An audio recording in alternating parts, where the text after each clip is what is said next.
પુરુષોત્તમ પ્રકાશની અંદર સ્વામી એવું કહે છે કે આ ગ્રંથ આલેખું એમાં સ્વામી શ્રી હરિનો મહિમા વર્ણવ્યો છે.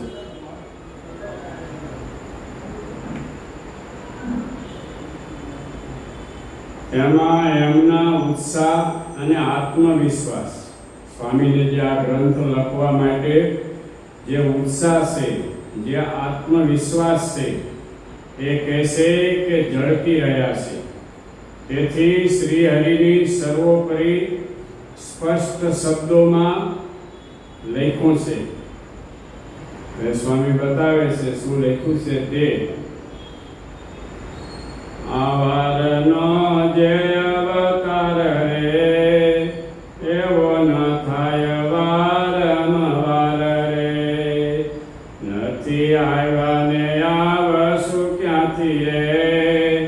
જન જાણજો સૌ મનમાંથી રે. સ્વામીનો જે અંતરનો અભિપ્રાય એ સ્વામી કહે છે કે આ વારનો જે અવતાર રે એવો ન થાય વારંવાર રે.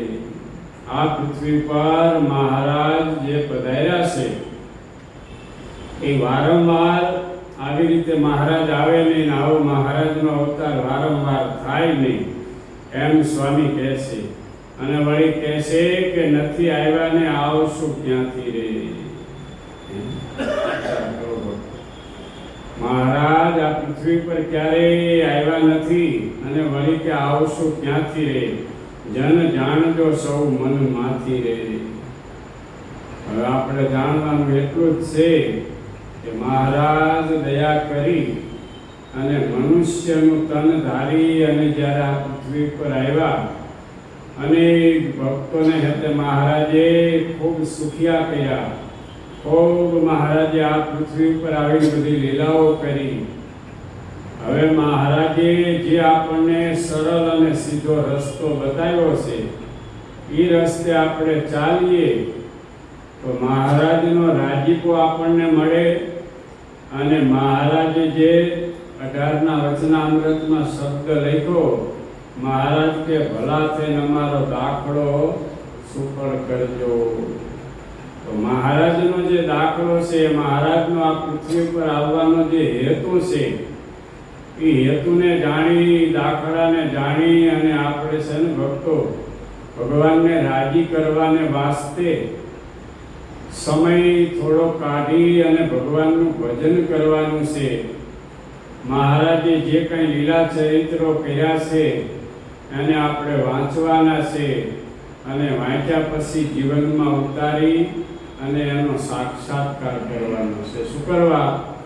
તો મહારાજે વચનામૃતમાં એમ કીધું, મહારાજ કે અમે ઉત્સવ સમય આ કરીએ છીએ, લાખો મનુષ્યને ભેળા કરીએ છીએ, એનું મેન હેતુ અને મેન જો કોઈ કારણ હોય તો મહારાજ કે અંતકાળે જીવને એની સમૃદ્ધિ થઈ આવે તો એ જીવાત્માનું રૂડું થાય, એ જીવાત્માનું સારું થાય. એટલા વાસ્તે મહારાજે આ બધા લીલા અને ચરિત્ર કર્યા છે ને એટલા વાસ્તે જ મહારાજનો ભક્તો આ દાખલો છે. અને મહારાજની સાથે આવેલા સંતો પરમહંસો એને કેટલો દાખલો કર્યો છે, કેટલી મહેનત કરી છે, કેટલા દુઃખ વેઠ્યા છે.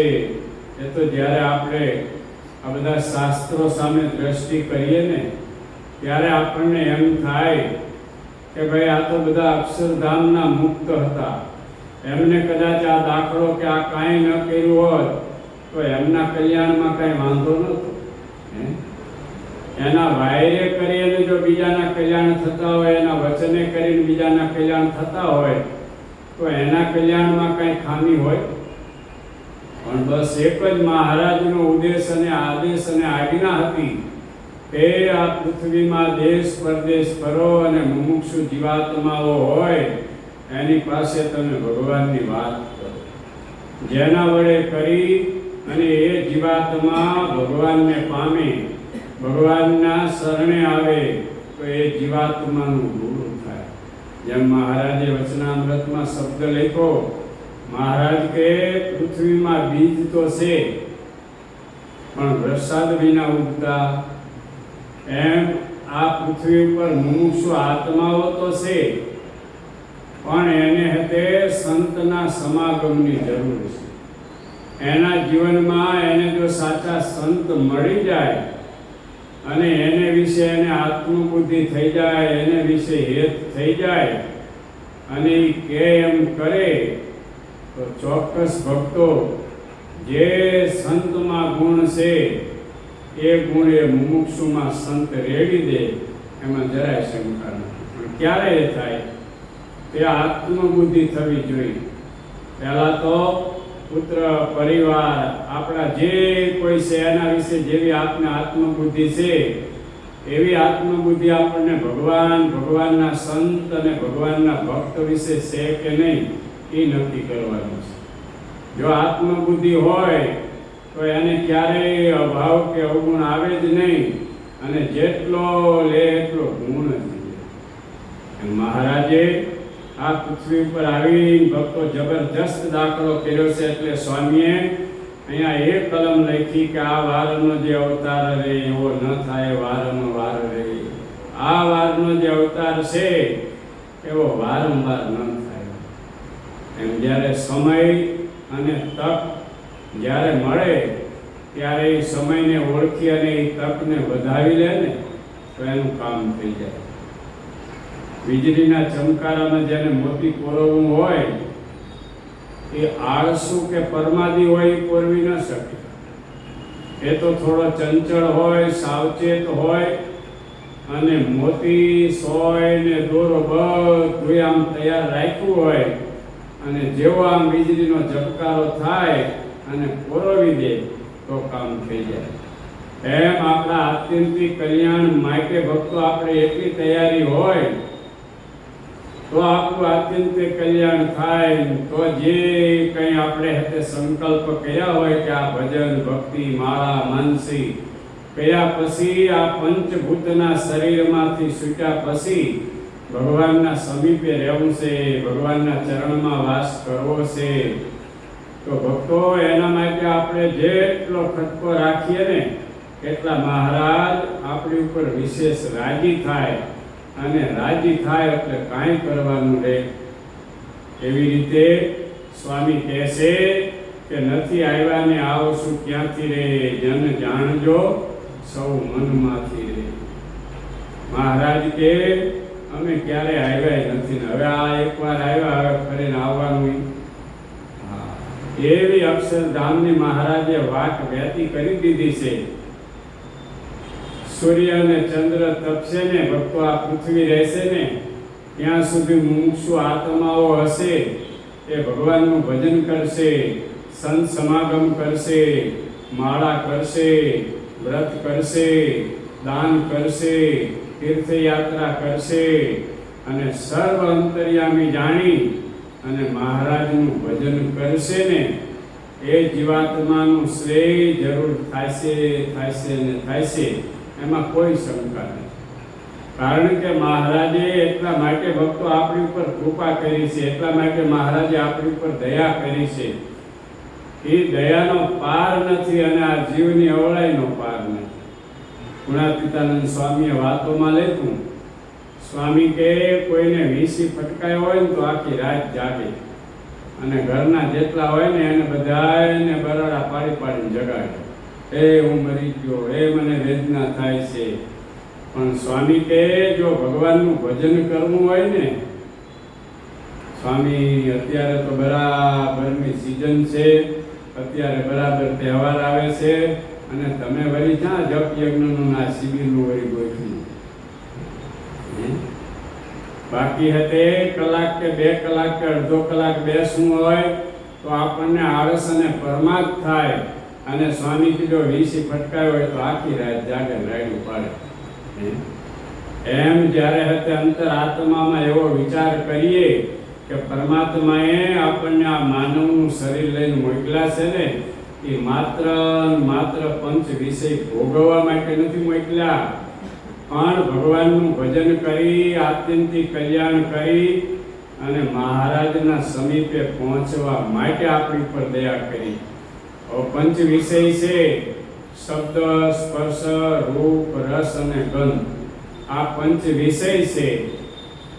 તો શાસ્ત્ર એવું બતાવે છે કે આ પંચ વિષય છે એ પાંચેય વિષયમાં એક જીવાત્મા બંધાણા તો એનું મૃત્યુ થયું.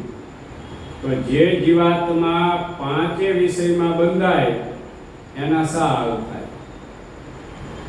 તો વાત કરી કે શબ્દ, તો શબ્દ કોને પ્રાધાન્ય છે? તો કે હરણ. હરણ જે છે એને શબ્દ વિષય પ્રાધાન્ય છે.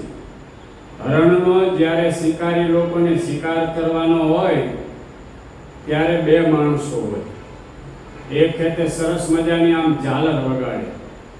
ઝાલર વગાડે એટલે હરણને શબ્દ વિશે પ્રાધાન્ય છે. એવું કઈ સંગીત કે શબ્દ થતો હોય એટલે હરણ દોડતું હોય ને તો એ સાંભળવાને માટે સ્તંભી જાય, ઊભું રહી જાય.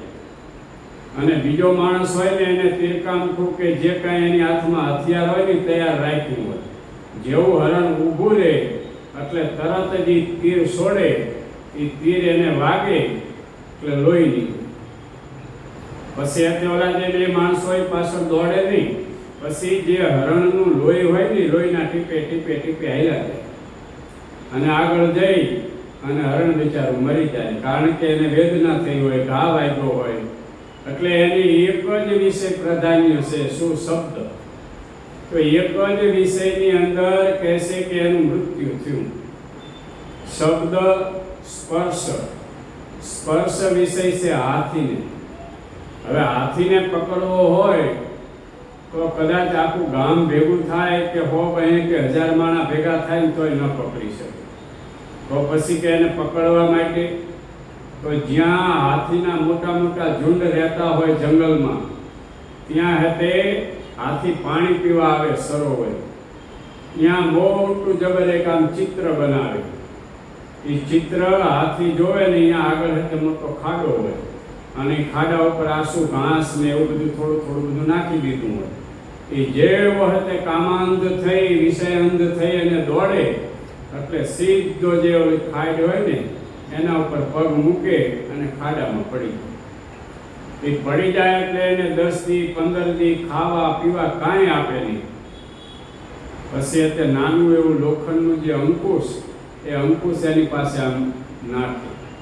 પછી એની ભાષામાં એને કહે એટલે એ હુંડમાં લઈ અને અંકુશ જે એનો માવત જે પકડવા વાળો હોય એને આપે એટલે સમજી જાય કે હવે આ વશ થઈ ગયો છે. પછી એને ખાડો આમ વ્યવસ્થિત થોડો કરી અને બહાર કાઢે. બહાર કાઢીને એના ઉપર સવાર થઈ અને લઈ જતો. હવે વિચાર કરીએ કે હાથીને નથી નાથ, નથી મોયડો કે નથી ચોકડો, છતાં આવું મોટું પ્રાણી એક જ વિષયમાં એને હતે આધીનતા હતી, તો નાનું એવું લોઢાનું અંકુશ એની પાછળ આખી જિંદગી અને ગુલામી કરવી પડે. શબ્દ, સ્પર્શ, રૂપ. રૂપ વિશે પતંગિયાને એમ છે કે અમારા જેવું કોઈ રૂપાળું જ નહીં, એટલે જ્યાં અગ્નિ હોય, મોટી લાઈટો બળતી હોય, ત્યાં જઈને દોડીને ધબ દઈને પડે. હવે તો ગરમ હોય, અગ્નિ હોય તો એમાં જ્વાળા નીકળતી હોય, તો એને હતે એનું પ્રાધાન્યપણું છે, તો એક જ વિષયમાં એનું મૃત્યુ થયું. શબ્દ, સ્પર્શ, રૂપ અને રસ. રસ વિષય છે માછલીને પ્રાધાન્ય. તો ઢીમર લોકો જ્યારે એને હતે પકડવું હોય ત્યારે જારમાં હતે કંઈક નાખે, અથવા તો ઓલા કાંટા કરીને કંઈક લોટની ગોળીઓ કરી નાખે. એ રસના ઇન્દ્રિય એને પ્રિય છે, ખાવાનું એને ઓલું છે, તો એક જ વિષયની અંદર એનું મૃત્યુ થાય છે. શબ્દ, સ્પર્શ, રૂપ, રસ અને ગંધ. ગંધ વિષય પ્રિય છે ભમરાને. હવે તો બધા સ્લેબવાળા આરસીસીના મકાન થઈ ગયા. પહેલાના સમયમાં જૂના મકાનો હતા, લાકડાના મોટા પાટડા, પીઢડા એવા બધા. તો વિશેષે કરીને જોઈએ તો ભમરાના દર એ લાકડાના જે પાટડા અને પીઢડા હોય એમાં હોય. હવે કેટલું બધું હાર્ડ હોય, કેટલું બધું કઠણ હોય, પણ એના મુખમાં, એની દાઢમાં ભગવાને એટલી શક્તિ આપી છે કે લાકડું હોય તો લાકડાને પણ કોરી નાખે અને એની અંદર સરસ મજાનું દર બનાવી, હોલ બનાવીને એની અંદર રહે. તો કહેશે કે એને સુગંધ વિશે પ્રિય છે, તો સરસ મજાનું સરોવર હોય, પછી સરોવરની અંદર કમળ ખીલા હોય, પછી ભમરો હતે એની સુગંધ લેવા જાય, તો એ સુગંધ લેતા લેતા લેતા લેતા એવો એમાં તલીન થઈ જાય, એવો તલીન થઈ જાય કે એને ઉડવાનું પણ મન ન થાય. એમ કરતા કરતા સાંજ પડે એટલે કમર બીડાઈ જાય. સવારે ખીલું હોય એ સાંજે બીડાઈ જાય. ત્યારે ભમરો અંદર બેઠો બેઠો વિચાર કરે કે સવારે પ્રભાત થશે, કમળ ખીલશે અને હું ઉડી જઈશ. આવો એ વિચાર કરે છે. પણ રાત્રિના સમયે સરોવર હોય, એ સરોવરમાં હાથી પાણી પીવા આવે અને કમળ એને બહુ પ્રિય હોય, એટલે કમળના જે ડોડા હોય ને એ હાથી હતે આહાર કરે, ખાય. હવે ભેગા જ્યારે એ ભમરો એની અંદર હોય તો એનું પણ મૃત્યુ. શબ્દ, સ્પર્શ, રૂપ, રસ અને ગંધ, આ પાંચ વિષયમાં એક એક જીવાત્માનું મૃત્યુ થયું. તો ભક્તો આપણે તો પાંચે વિષય સારા જોઈ શું દિશા થાય છે? એમ વિચાર કરીએ ત્યારે આપણને એમ થાય કે ખરેખર એક એક વિષયમાં જો એને બંધન થયું હોય ને એને મૃત્યુ થયું હોય, તો આપણે તો સારો શબ્દ જોઈ, સારો સ્પર્શ જોઈ, સારું રૂપ જોઈ, સારી ગંધ જોઈ, સારું ભોજન જોઈ, તો શું થાય? એટલે એક ભાઈએ લગ્ન કર્યા, પછી તમે જીભનો જરા ખવા દીધો.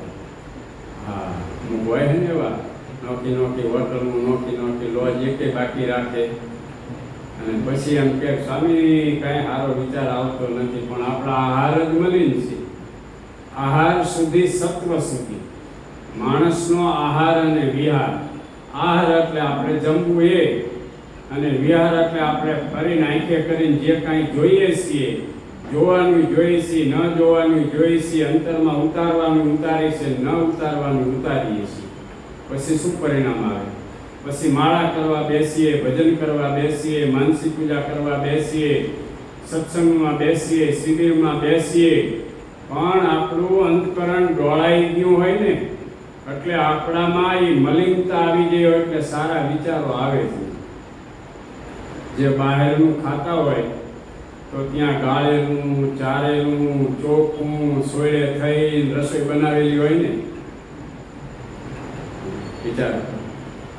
અહીંયા તો અત્યારે નથી જ ને, ત્યારે અમે ઘણી વખત ઉપર બે હતા, પછી વિચાર કરતા આમે ઓલા પણ કેટલી હતી ચાની.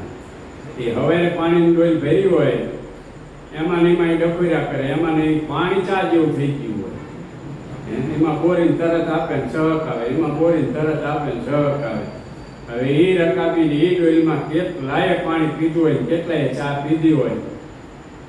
હવે એવો આહાર કરે પછી હતે કદાચી શુદ્ધિની ઈચ્છા રાખે તો શક્ય બને.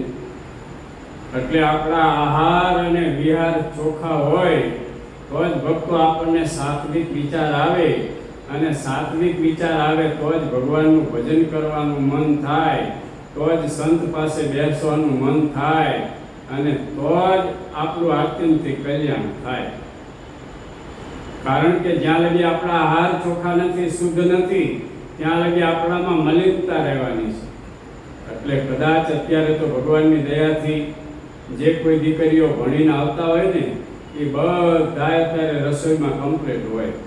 તમારે જે કાંઈ જમવાની ઈચ્છા થાય એ કદાચ ઘેર કહો તો થોડું ભલે ખારું મોરું કે ખાટું મીઠું થાય, એમાં કંઈ વાંધો આવે, પણ છતાંય મોઢું તો ભાઈ એવા ભડાકા નાખતું હોય ને. અમારે અહીંયા મોરબીમાં હતા એક ભગુ છે, એ ભગુના ભેગ્યા વખણાય રાતે 12 વાગ્યા લગી તમે જો તમે લાઈન લાગ્યો, અને એક સમોસે એના સમોસા વખણાય. હા, અહીંયા તમે જોવો તો એટલી પડાપડી. એમાં અહીંયા શું હશે એ તો બહુ મને ખબર નથી, અનુભવ નથી, પણ કોઈક અનુભવ એ છે એના આગળ અનુભવ લઈશું, પછી ક્યારેક કેવું હોય કેવા થાય ને. ખરેખર ભક્તો બહુ વિચાર કરવા જેવું છે, બહુ વિચાર કરવા જેવું છે. આપણે શું ખવાય, શું ન ખવાય, શું પીવાય, શું ન પીવાય, એનો વિચાર રહેવો બહુ જરૂરી છે. અને પછી એટલે આપણે ફરિયાદ કરીએ અને સંતોને કહીએ કે મંદિર તો આવવું છે પણ વિચાર જ નથી આવતો, આમ થતું જ નથી. આમ એનું કારણ આ છે કે આપણા આહાર બગડ્યા. એટલે એક ભાઈએ નવા લગ્ન કરેલા અને પછી જમવાના જરાક આમ ચટાકેદાર, એટલે એના ધર્મપત્નીને કીધું કે તને બા જેવી રોટલી આવડતી નથી. ત્યારે એના ધર્મપત્નીએ કીધું કે બાપુજી જેવો લોટ બાંધી દો તો બા જેવી રોટલી કરો. સમજાય એમ ભક્તો, ખરેખર આપણા આહાર અને વિહાર શુદ્ધ હશે તો જ આપણને હતે સારા વિચારો આવશે. આજ વિચાર કરીએ પાંડવો સમકાલીનની વાત. ભીષ્મ પિતા હતા, એ કૌરવ અને પાંડવો બંને પક્ષનું રાખ. ત્યારે દુર્યોધનને એમ થયું કે આ ભીષ્મ પિતા અન્ન ખાય છે આપણું, આપણામાં રહીને પક્ષ રાખે છે એ પાંડવો. ત્યારે એના સલાહકાર તો હતા એનો મામો અને દુશાસન, બેયને પૂછ્યું કે હવે આ જે દાદા છે એની બુદ્ધિનું આપણે પરિવર્તન કરવું હોય અને એને 100% આપણા પક્ષમાં લેવા હોય ને આપણા પક્ષથી જ લડે એવું કરવું હોય તો શું કરવું પડે? તો કે એને કોઈ પાપી હોય ને એનું અન્ન એને ખવડાવવું પડે, અને કાંઈ અન્ન એનો સ્પર્શ કરે અને પછી એની ભાખરી કે રોટલી કાંઈ જમે તો એની બુદ્ધિ કરે. એટલે કે એવા માણસો ક્યાં મળે? એટલે શકુનીએ કીધું કે ગોતવા જવાની જરૂર નથી, આપણા દરબારમાં છે. કોણ? કે તું. દુર્યોધનને એમ કીધું કે તું આજ એ દાદા માટે આપણા મોદીખાનામાંથી સીધું મોકલાય અને સીધું લઈને જ્યારે નોકર જાય ને એટલે તું હાથ અડાડી દેજે અને પછી જો. એ સીધું લઈ નીકળ્યા અને દુર્યોધને આમ હાથ અડાડી દીધો અને ભીષ્મ પિતાએ ભાઈ એની બનાવીને ભાખરી ખાધી ને ત્યાં તરત રણ સંગ્રામમાં એને હતે ગર્જના કરીને કે આવતીકાલે સૂર્ય અસ્ત થાય ત્યાં સુધીમાં આ પૃથ્વી પર કાં પાંડવો નહીં અને કાં હું નહીં. અને જો કૃષ્ણ ભગવાને પ્રતિજ્ઞા કરી છે કે હાથમાં હથિયાર ધારણ ન કરું, તો ભગવાનના હાથમાં જો હથિયાર ધારણ ન કરાવું ને તો હું ગંગાનો પુત્ર હું. ફરી ગયું ને? આજ વિચાર કરીએ ભક્તો, આવા મહાનના દાખલાઓ શું કરવા આપે છે? તો પછી એની પાસે આપણે કોણ? અને ઘણા તો બધા દલીલો કરે, સ્વામી આપણું મન મક્કમ હોય ને તો કાંઈ ન થાય, તો મન મક્કમ રાખી ઘેરે મરી રહે નહીં, ઘેરે ખાને શું તને અહીંયા ઝીટકા વાગે, મન મક્કમ રાખ લ્યો હાલો કે આ ઢાબા જેવું છે, આ લોજ જેવું છે, નાના જેવું છે, આ બધું એથી ને સારું છે. એમ શુદ્ધ હોય, પવિત્ર હોય, પવિત્રતાથી બનાવેલું હોય, છતાંય આ જીવાત્માને એ ભાવતું નથી, એ ગમતું નથી. એટલે ચારેય બાજુ એવા આહાર કરે અને એવા વિહાર કરે, એના વડે કરીને ભક્તો બુદ્ધિ હે ને ભ્રષ્ટ થઈ જાય. બુદ્ધિ ભ્રષ્ટ થાય એટલે એને સારો વિચાર ન આવે. આત્યંતિક કલ્યાણ જો આપણે આપણું કરવું હોય તો આપણા આહાર અને વિહાર શુદ્ધ રાખવા પડશે, ચોખ્ખા રાખવા પડશે, તો થશે. અમારે મોરબીની બાજુમાં માળિયા ગામ છે.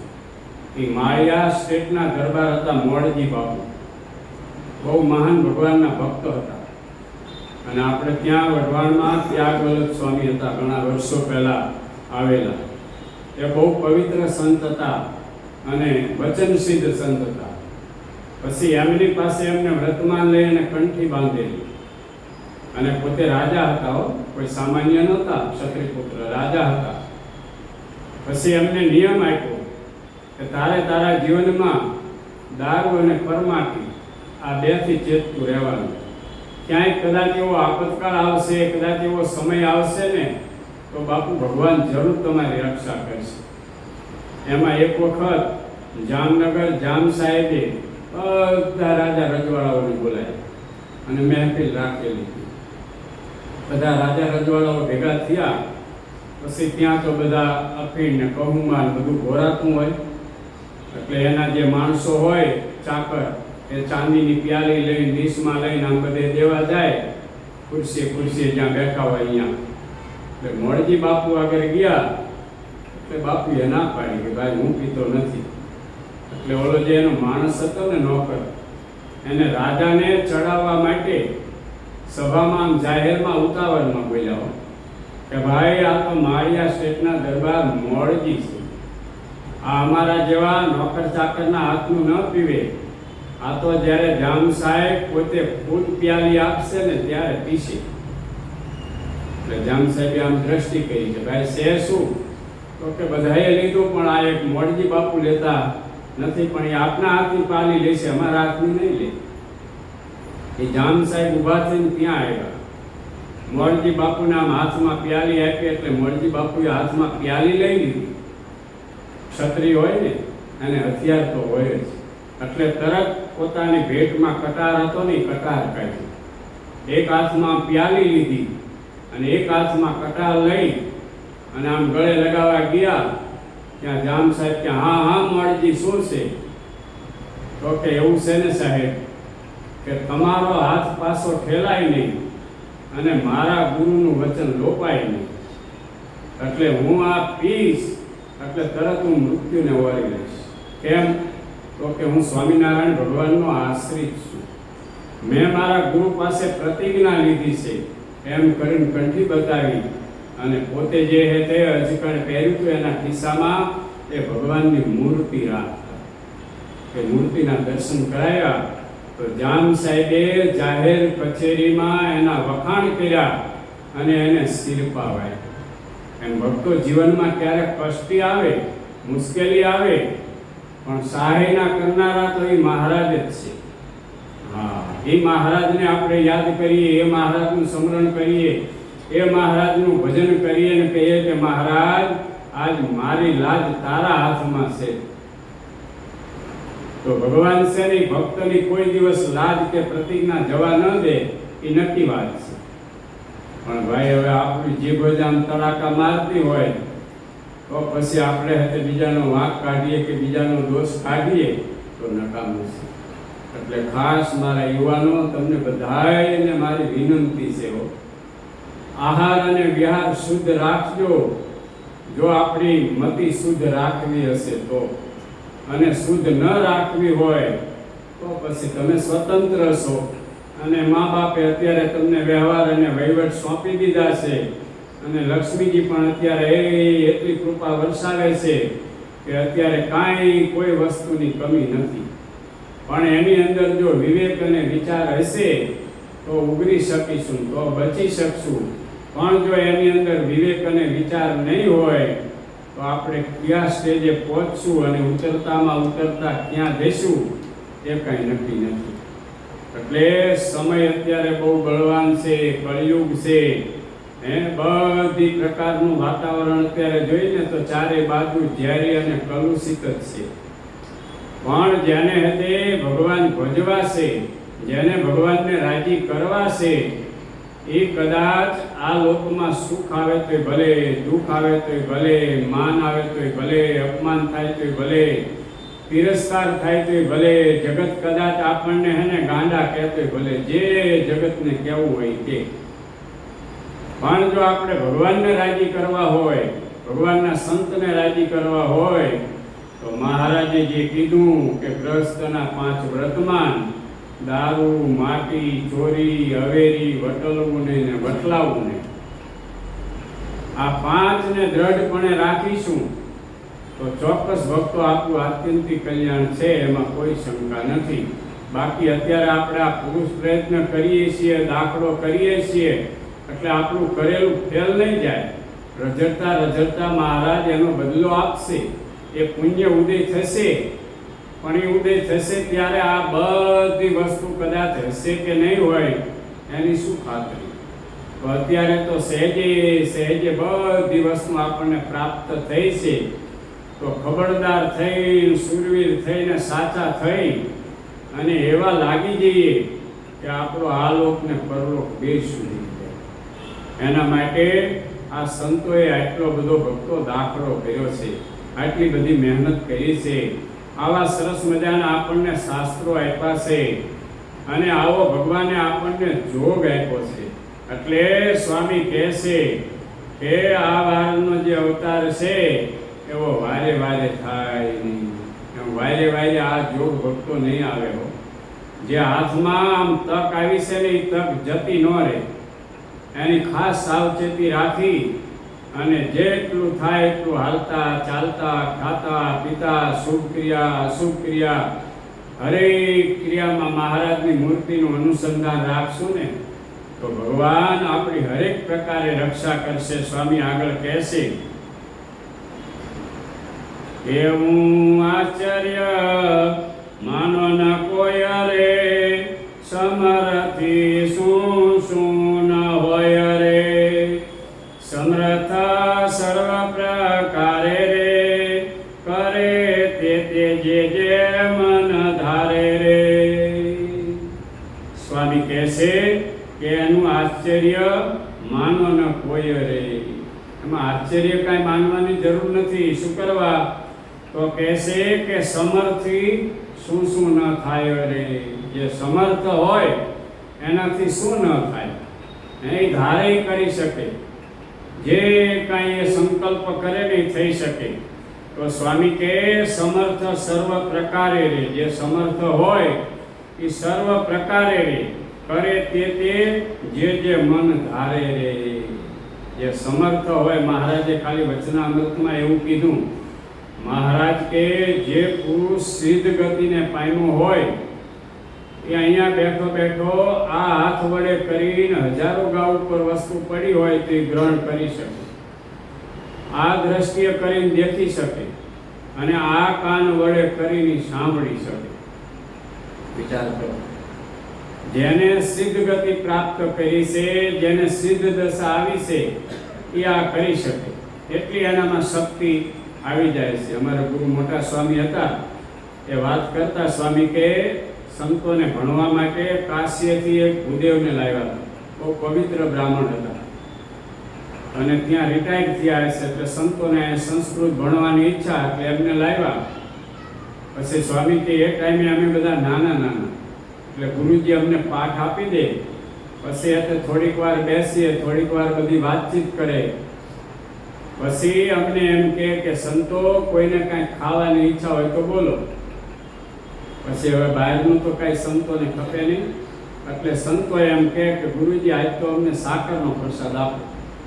પછી સંતો હોય ને એને એમ કે આમ તમે કોબો ધરો, પછી આંખ બંધ કરીને આમ હાથ કરે ને આ હાકરનો આમ દંડોળો થાય, ધાર થાય.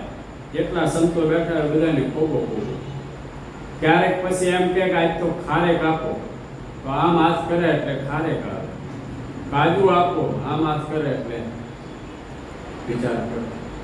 આજ જે ભગવાનના ભજનના પ્રતાપે કરીને જેને આવી સિદ્ધિ પ્રાપ્ત કરી હોય, એનાથી જો એ વસ્તુ થતી હોય તો સ્વામી કહે છે કે સમર્થ સર્વ પ્રકારે, જે સર્વ પ્રકારે કરીને સમર્થ હોય તે જે મન ધારે રે, એ મનમાં જે ધારે એ બધું થાય.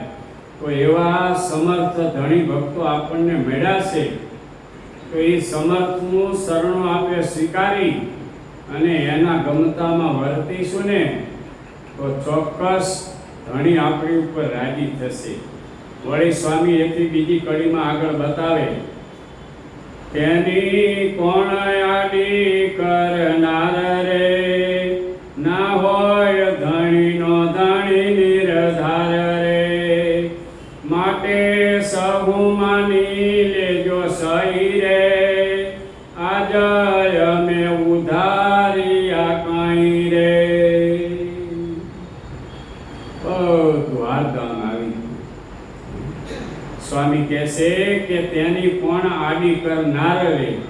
ભગવાન જ્યારે આવી સામર્થ્ય યુક્ત વર્તતા હોય, આવા પરચા દેતા હોય, સમાધિ કરાવતા હોય, ત્યારે એ મહારાજની આડી કરનાર કોણ, એને રોકનાર કોણ?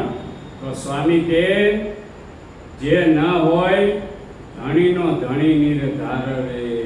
તો ભાઈ ધણીના પણ ધણી છે, એનો કોઈ ધણી નથી, એનો કોઈ નિયંતા નથી. એનું આપ્યું આપણે બધા ભોગવીએ છીએ અને માણીએ છીએ, પણ આપણું આપેલું એ ભોગવતા નથી, એ નક્કી છે. એટલે જીવનમાં સ્વામી સેવક ભાવ કોઈથી ન જવો જોઈએ. સ્વામી એટલે આપણા ધણી, ઈષ્ટદેવ ભગવાન સ્વામિનારાયણ એ આપણા ધણી છે, એ આપણા નિયંતા છે, એ આપણા ઈષ્ટદેવ છે. એ અંતરાત્મામાં ક્યારેય દ્રઢ કર્યું હોય ને જાવું ન જોઈએ. નહીતર મહારાજ કે 2 અક્ષર ભણે, થોડું ઘણું જ્ઞાન પ્રાપ્ત થાય, થોડી ઘણી કંઈક વાચાળ શક્તિ હોય, એટલે જીવાત્માને એનું અભિમાન આવી જાય અને પછી અંતરાત્મામાં એને એમ થાય કે હું કાંઈક છું.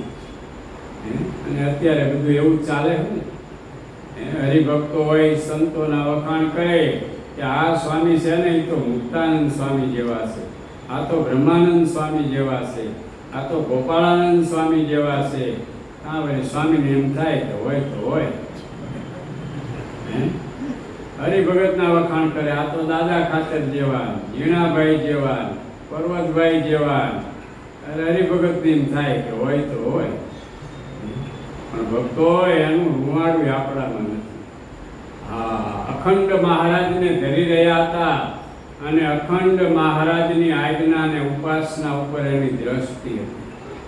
આપણાથી મહારાજની આજ્ઞા કેટલી પડે છે એ તો આપણે આપણા અંતરાત્માને પૂછીએ તો એની અંદરથી આપણને સાચો જવાબ મળશે. એટલે સ્વામી કહે છે કે તેની કોણ આડી કરનાર રે, ના હોય ધણીનો ધણી નિર્ધાર રે. ધણીનો કોઈ ધણી ન હોય એ નક્કી વાત છે, માટે સૌ માની લેજો સહી રે. સ્વામી કહે છે કે અમે જે આ વાત કરી છે ને એ તમે સાચી માની લેજો. આ જરાય વાત ખોટી નથી, જૂઠી નથી. આજે એમ ઉધાર્યા છે કઈ રે. મહારાજે આ પૃથ્વી ઉપર આવી એવા કંઈક અધમ જીવાત્માઓ હતા ને એનોય પણ ઉદ્ધાર કર્યો છે. મુમુક્ષુ હતા એનો તો ઉદ્ધાર કર્યો, પણ જે અધમ હતા, કોઈ દિવસ એનો ઉદ્ધાર ન થાય એવા પાપી આત્માઓ હતા, એ પણ સાચા ભાવથી જ્યારે પરમાત્માના શરણે આવ્યા અને પરમાત્માના શરણે આવીને એને એમ કીધું કે પ્રભુ તમે પતિત પાવન છો તો હું પતિત છું, તમે અધમ ધારણ છો તો હું અધમ છું, તમે શરણાગત વત્સલ છો તો હું તમારા શરણે આવ્યો છું. આવી રીતે પોતે ભગવાનની શરણાગતિ સ્વીકારી તો ભગવાને એવા પાપિષ્ટ હતા ને ભક્તો એનો ઉદ્ધાર કર્યો છે. અરે પરમાત્માની કૃપા તો જુઓ, મહારાજે પશુનો ઉદ્ધાર કર્યો. પશુને અક્ષરધામમાં લઈ ગયા. વિચાર તો કરો. જીજીભાઈ હતા કે જીજીભાઈના બળદને મહારાજ લઈ ગયા. બળદે શું એવા પુણ્ય કર્યા છે? તો સંતો એ બાજુ ફરવા ગયા, સુરત બાજુ, અને સંતો ફરીને આવતા હતા. દસમના દિવસે કાંઈ મળ્યું નહીં. એકાદશીનો ઉપવાસ અને બીજે દિવસે બારસ. એમાં સંતોએ ગામના પાદરમાંથી નીકળ્યા ને જીજીભાઈ જોઈ ગયા. એટલે દોડી અને સંતોને પગે લાગ્યા, દંડવત કર્યા અને કીધું, સંતો કઈ બાજુ? તો કે આ બાજુ ગયા હતા સત્સંગ અર્થે, અને હવે જઈએ છીએ ગઢપુર ભણી, પણ 3 દિવસથી કાંઈ મળ્યું નથી. તો જીજીભાઈ કે, સંતો તમે ત્યાં નદી છે ત્યાં રોકાવો, અને હું ઘેર જઈને બધું સીધું લઈને આવું છું. તમે સ્નાન કરી પૂજા પાઠ કરીને પરવારો. પોતે ઘેર ગયા ને ઘેર જઈને બધું સીધું સામાન એકામાં લીધું. એકામાં સમજાય ને, એક બળદ જોડે ને એકો કહેવાય. એટલે એકામાં ભરી અને બધું લઈને ત્યાં આવ્યા. સંતો નહીં જોઈ પૂજા પાઠ કરીને પરવાર્યા હતા. સંતો અમુક રસોઈમાં લાગી ગયા, અમુક સંતો હતે બેઠા બેઠા કથા વાર્તા કરે છે. એ કથા વાર્તા પતી ગઈ. સંતોએ ઠાકોરજીને થાળ ધરાયા, સંતો જેમાં જીજીભાઈને પ્રસાદી આપી, એ બધું લઈ અને પછી ઘેર આવ્યા. અને જ્યારે ભક્તો એમનો અંત વખત આવ્યો ને, ત્યારે મહારાજ એમને લેવા આવ્યા. તો ફળિયામાં પોતે સૂતા હતા. મહારાજે ફળિયામાં વિમાન ઉતાર્યું. એટલે તરત જ તે ભગત જાગી ગયા. અરે આ વિમાન ને આ તેજ ને શું છે? અરે મહારાજ અત્યારે? ત્યારે મહારાજ કે અમે જીજીભાઈને લેવા આવ્યા છે. એટલે ઓલા હરિભગતના ફળિયામાં વિમાન ઉતાર્યું હતું ને, એ હરિભગત દિલગીર થઈ ગયા, રડવા લાગ્યા.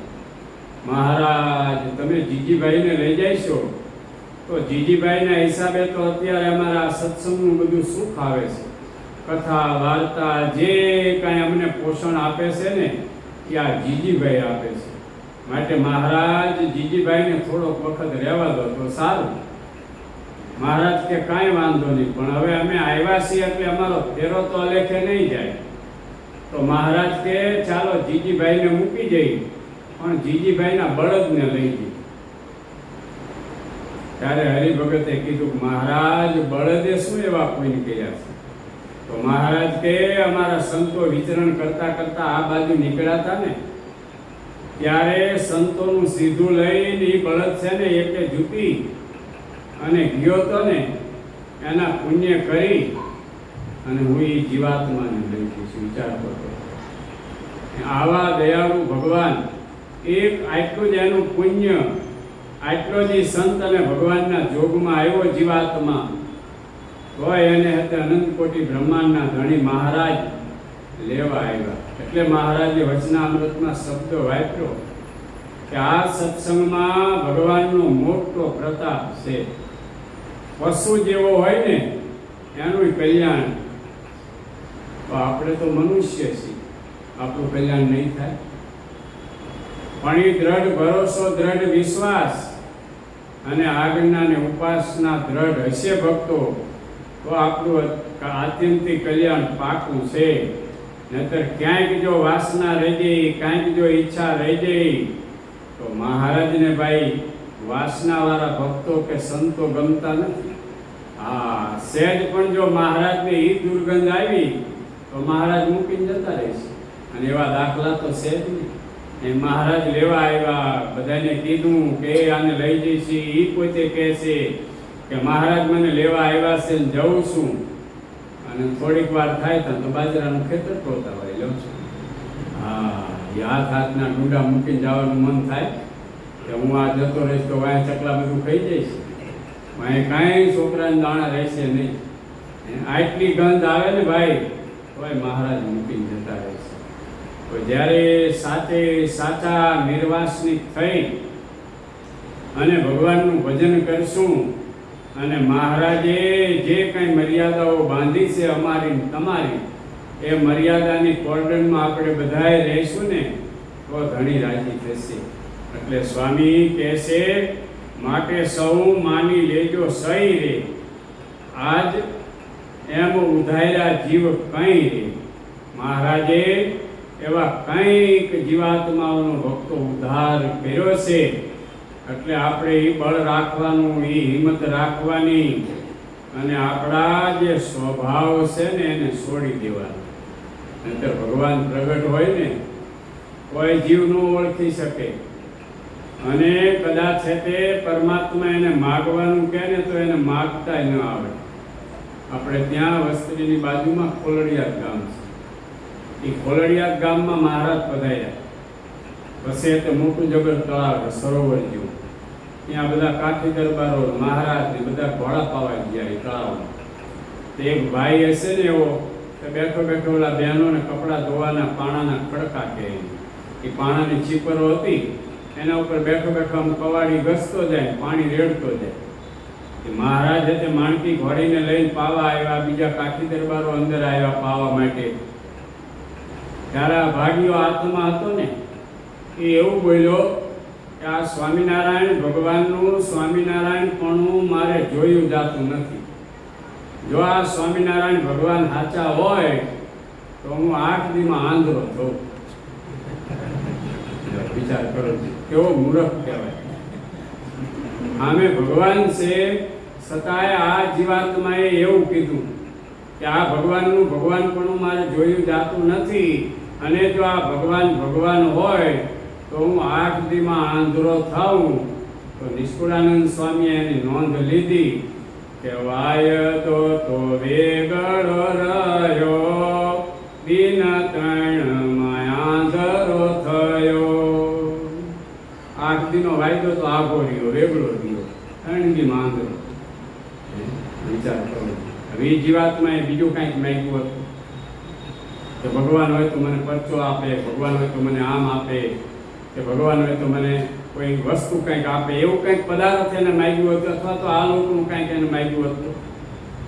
એમ ઘણા એવા ભાગ્યા આત્માઓ હોય ને એને કદાચ ભગવાન મળે, ભગવાનના સંત મળે, ભગવાનના ભક્ત મળે, પણ છતાંય એને ઓળખી ન શકે અને પોતાની ખામી હોય ને એ એને બતાવી ન શકે.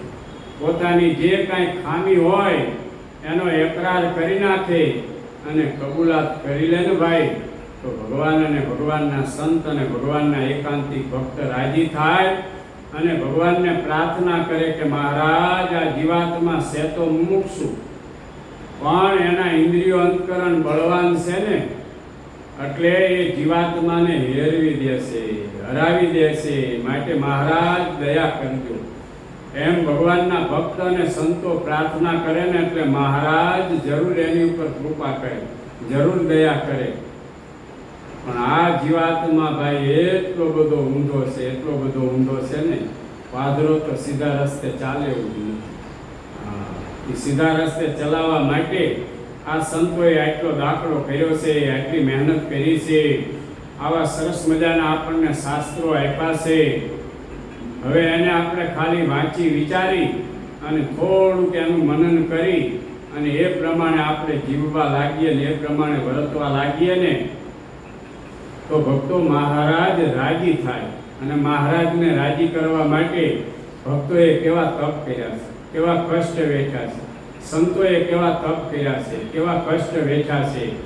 એ જ્યારે આપણે અત્યારે 200 વર્ષ પહેલાના ઇતિહાસો વાંચીએ છીએ ને તોય આપણા અંતરાત્મામાં ઉદ્વેગ થઈ જાય છે કે આવા બધા સમર્થ હતા, એકમાં ભગવાન જેટલી શક્તિ હતી, છતાંય તુચ્છ જીવના માન અપમાનને સહન કરી અને મહારાજની જે આજ્ઞા કે કોઈ દુષ્ટ જન હોય મારે, ગાળ દે, તિરસ્કાર કરે, છતાંય એનું હિત થાય એવું ચિંતન કરવું, પણ એનું અહિત થાય એવો તો સંકલ્પ કરવો. વિચાર કરો. અને સંતોએ ભક્તોએ એ જ કર્યું છે. મહારાજ સમકાલીન ગમે એવો જીવાત્મા હોય ને તો એનું હિત થાય, એનું રૂડું થાય એવા જ સંકલ્પ કર્યા છે, એવી જ માળાઓ ફેરવી છે, એવા જ આશીર્વાદ આપ્યા છે. એના વડે કરીને આજે આ પૃથ્વીના શેડા લગી ચારે બાજુ સ્વામિનારાયણ સ્વામિનારાયણ સ્વામિનારાયણ થઈ રહ્યું છે. અને સ્વામિનારાયણ ભગવાનના નામનો જે આમ ધ્વજ લહેરી રહ્યો છે ને એમાં પાયાની કોઈ ઈંટ હોય તો આપણા વડવા સંતો અને વડવા હરિભક્તો એને ખૂબ ભોગ આપ્યો છે, ખૂબ માન અપમાન સહન કર્યા છે, ખૂબ તિરસ્કાર સહન કર્યા છે, ખૂબ એના જીવનમાં બધી મુશ્કેલીનો સામનો કર્યો છે, અને ભગવાનને એને નથી છોડ્યા અને શિર સાટે એને ભગવાનને રાખ્યા છે. આજે એની કૃપાથી, એની દયાથી, એના દાખલાથી, એની મહેનતથી આપણે આ લીલા લહેર કરીએ છીએ. એ વખતનું જે દુઃખ, એ વખતના જે સંકટ, એ મહિલા ભક્તો આપણે કોઈને છે નહીં. હવે સમજવાનું એટલું જ છે કે સમય પરમાત્માએ આપ્યો છે તો એ સમયનો સદવ્યય કરી લેવો. પેલા એક શેઠ હતા, પછી એને ગામથી બીજા ગામ ઉઘરાણી માટે જવું હતું. આજુબાજુના ગામડામાં બધે આપ્યું હોય ને તો ઉઘરાણીએ જાય એટલે ઓલો ખેડૂત બરાબર વાવણીનો ટાઈમ કાયમ એમનો તે કામકાજ કરે, એમને ત્યાંથી જોતું કરતું કાંઈ લઈ આવે. એટલે શેઠે માણસને મોકલ્યો કે વેજાવાળા ખેડૂતને કહેજે સાંજે ગાડું લઈને આવે, આજે આપણે ફલાણા ગામ જવું જ થોડી ઉઘરાણી માટે. એટલે ઓલા ખેડૂત બિચારા વાવણીમાં ગયેલા, બળદે થાકેલા, ખેડૂતે થાકેલા, પણ છતાં હવે શેઠનો ઓર્ડર થયો ને કાયમના માટેનો સંબંધ ને કાયમ ત્યાંથી બધું લે દે એટલે કે ના તો પડાય નહીં. એટલે આવ્યા, આવીને ગાડું ત્યાં છોડ્યું, શેઠ તૈયાર થઈ ગયા, ગાડું જોડીને વહેતા થયા. એટલે બળદ છે ને હાવ આમ ધીમા ધીમા હાલે, શું કરવા, ઓલા થાકી ગયેલા ખરા ને. એટલે શેઠ કે ભાઈ જરા ઉતાવળા ચલાવીને, સાંજે મોડું થાય છે, વળી પાછા ટાઈમે આવતા રહે.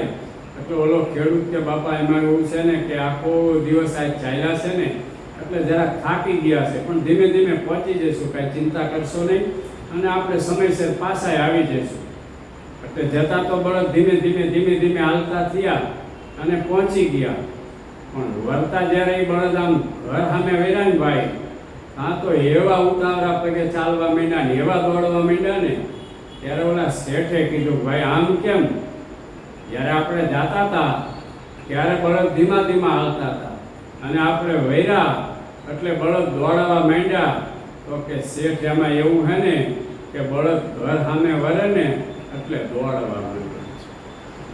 આ શેઠને લાઈટ થઈ ગઈ ગયો કે હવે આપણે ખરેખર ઘર સામા વેર્યા છીએ. ઘર એટલે સમજાય ને, આ ઘર નહીં હો ગાય માટીનું, હા ભગવાનના ધામમાં જવાનું છે ને એ ઘર. તો જો કે પશુને આટલું જ્ઞાન હોય કે ઘર સામે વરે એટલે ઉતાવળા દોડે ને ઉતાવળા ચાલે, તો હવે આપણે ઘર સામા વળ્યા છીએ. 60-70 પહોંચ્યા હોય ને એને સમજી જાવ. હા, એને બહુ પછી એટલે બીજી ઉપાધિ ન કરવી, ઉપાધિ એને પોતાના આત્યંતિક કલ્યાણની કરવી. એટલે મહારાજે છેલ્લાના વચનામૃતમાં બતાવ્યું, મહારાજ કે 5 વાતનું અનુસંધાન રાખવું.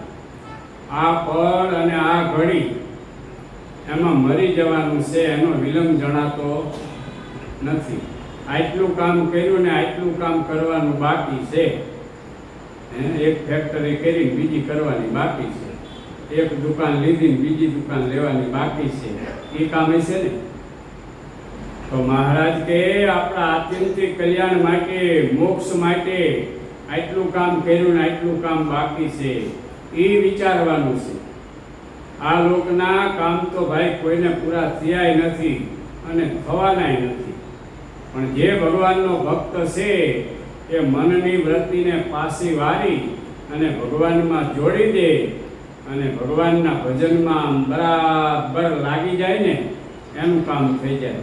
પેલા સંગીતવાળા બધા ભેગા થયા તો કોઈ વાયોલિન હતું એના તાર મેળવે, કોઈ દોકળવાળા હતા તો વળી થાપી મારીને એના તાલ મેળવે, વળી બીજા હતા અલગ વાજિંત્ર વાળા તે હોના તાલ મેળવીને બધો મેળ કરતા. એમાં જે ભજન ગાવા વાળા હતા ને સુરદાસ, એની પાસે તાર વાળું વાજિંત્ર ખરું પણ એક જ તારનું. એટલે બીજા બધાએ કીધું કે હવે સુરદાસ આ બધાય તો તાલ મેળવવા ને તાર મેળવવા લાગ્યા છે, તમે મેળવો ને. ત્યારે સુરદાસ એની પાસે જે હતું ને ભાઈ સંગીતનું સાધન, એને એક જ તાર હતો જેને એક તારો કહેવામાં આવે. તાર ઉપર આંગળી મૂકીને કહે છે કે એ બધાય તારને ગોતે છે, મને તાર જડી ગયો છે. સમજાય? એમ બીજા બધા ગોતે છે ને આપણને જડી ગયો છે. એટલે મહારાજની મૂર્તિ રૂપી તાર, એ તાર આપણા હાથમાં આવી ગયો છે. એ તારને બરાબર પકડી રાખશું અને ઈ તાર સામે દ્રષ્ટિ રાખી અને ભક્તો આપણે ભજન કરીશું એટલે મહારાજ આપણી ઉપર ચોક્કસ કૃપા કરશે, દયા કરશે. અને છેલ્લે જે મહારાજનો સંકલ્પ છે કે મારે મારા આશ્રિત હોય ને મારા ધામમાં લઈ જવા, એ મહારાજ ચોક્કસ લઈ જશે. છેલ્લે વળી પાછી મહારાજે હિંમત કેવી આપી કે કોઈ માણસો હોય એને ભૂત વળગ્યું હોય ને તો મહારાજ કે ભૂતે મેલતું, તો અમે જેનો હાથ જાયલો હોય, અમને જે વળગ્યા હોય, અમે જેને વળગ્યા હોય એને મહારાજ કે અમે મેલીએ ખરા. તો ભક્તો આવા મહારાજ આપણને દયાળુ ભગવાન મળ્યા છે, આવા ઈષ્ટદેવ મળ્યા છે, એનું ખૂબ ભજન કરવું. જેટલી આપણી ભજનની માત્રા વધશે એટલું આપણા અંતર આત્મામાં ઉજાસ થશે, આપણા ઇન્દ્રિયો અંતકરણ પવિત્ર થશે. અને કદાચ ઇન્દ્રિયો અંતકરણમાં કાંઈ મલિનતા હશે ને તોય નાશ થશે. હંમેશા પાણી અને સાબુ આ બેનો મિલાપ થાય એટલે કપડામાં ગમે એવો મેલ હોય ને તો જતો, પણ નકરું પાણીમાં બોરે તો ન થાય, નકરો સાબુ લગાય કરે તો ન થાય. બે વસ્તુનું મિલન થાય તો થાય. એમ આપણા જીવનમાં સંત સમાગમ અને કથા વાર્તા એનો આગ્રહ હશે તો ચોક્કસ આપણા ઇન્દ્રિયો અંતકરણમાં કાંઈ મલિનતા કે મેલ હશે ને એ ધોવાઈ જશે. એટલે મહારાજે ખાસ ભાર આપ્યો. મહારાજ કે જેને કથા વાર્તામાં રુચિ નથી એમાં રૂડા ગુણ આવે જ નહીં.